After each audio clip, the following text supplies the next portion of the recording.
G'day, Tony here from Balance Equine Performance. I've got a real interesting horse in at the moment, little Roy. He's intensely curious, but equally fearful. So he'll walk right up to you, and if you touch him and he doesn't like it, he'll piss bowl. It's odd. I've tried a few weeks of confidence building, approach and retreat. And I have to say, I think his opinion of that is that he thinks basically I'm a lion stalking him because I'll sneak up, well not sneak up, well he thinks I do. I'll approach him with minimal energy, and then when I need to get stuff done with him, I've got to use normal energy. So I'm just trying something different here. I am using food to help me. I don't mind using food or gadgets so long as they have a diminishing role in your training. So they can't just be a band-aid, they've got to be a tool used with thought. Anyway, so this is Roy's paddock where he lives, and normally we put him in and out through this gate, but what I've done is use this as the gate and allowed him into this little stable here to eat. We feed him in here, as you can see. And through the day we leave this gate closed. So look, I might fall flat on my face here, but what I'm doing, rather than chasing around the paddock, like I think it's about a 1 acre paddock or something like that, too much for me to run around. And when he was running away, he's learned a lot of successful techniques to evade me. I had no control. So I'm using the food to entice him into this small paddock, as you can see. Well, not a paddock, a little yard. But I just want you to watch this. So I just walked up to Roy with normal energy. We'll see what he does. I've done this 4 times now. Okay, piss bowled by now. So see the little... when I touched him, he flinched. Oh, shit.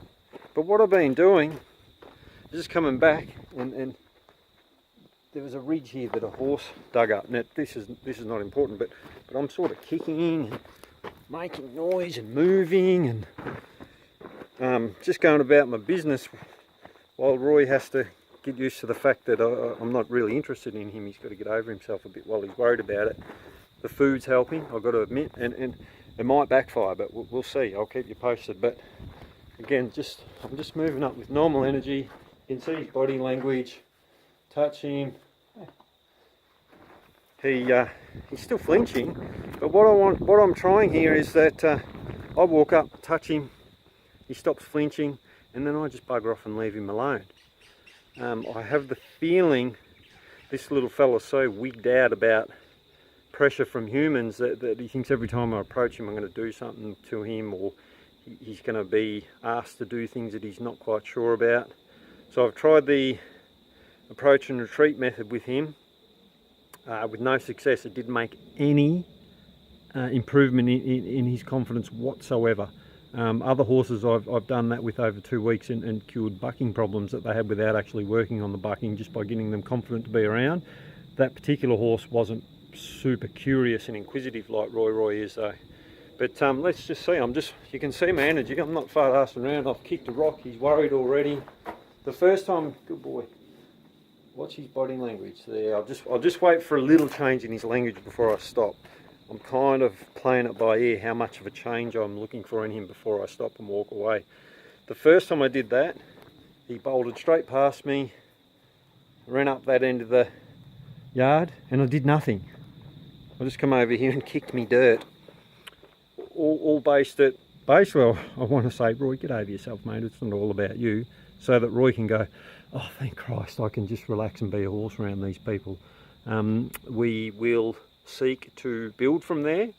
In no way is this going to be how we treat him normally and go, okay, well, we're just going to approach him 15 times every time before we halter him. I would expect this to be a diminishing exercise, so that eventually I can just walk up to him and he's not wigged out. I get the feeling he's going, oh, every time you touch me I've got to do something, or I'm really worried about things and I get trapped in a halter and blah blah blah. So this is a play around with the do nothing principle. Blow their mind by doing nothing.